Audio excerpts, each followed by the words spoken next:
প্রচারণা শুরু করেছি।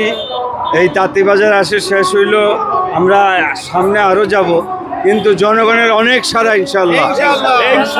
হাত পাখায় সবাই ভোট দিবে। আর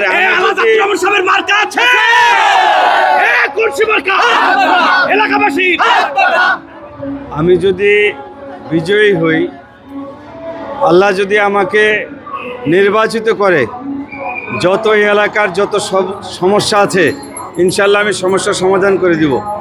সবচেয়ে বড় সমস্যা হচ্ছে গ্যাসের, সুয়ারেজ লাইন, পানির, এলাকায় মাদক, এবং এই এলাকা একটা ব্যবসায়ী কেন্দ্র। আমি বিশেষ করে এই এলাকার নিরাপত্তার ব্যবস্থা করব, এবং চাঁদাবাজি দখলবাজি থাকবে না, মাদক থাকবে না।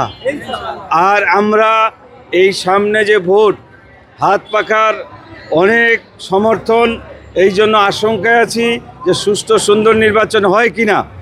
এই জন্য আমরা চাই যে প্রশাসনের কাছে বিশেষ করে অনুরোধ, এই সুষ্ঠু সুন্দর যেন নির্বাচনটা হয়, তারা যেন হস্তক্ষেপ করে। কারণ যদি কোনো গ্যাঞ্জাম করে, কোনো ভোট দখল করে, তাহলে কিন্তু পাবলিক ভোট দিতে যাবে না, ভোট হবে না। এই জন্য সেনাবাহিনী আছে, যারা প্রশাসন আছে, সবাই ইনশাল্লাহ চেষ্টা করবেন লেভেল প্লেইং ফিল্ডের।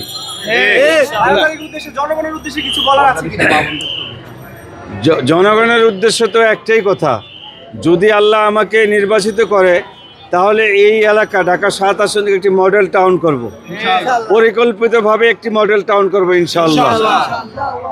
জনগণকে আহ্বান জানান যে সুস্থ, যাতে এই মডেলটা, এই এলাকাটাকে সুন্দর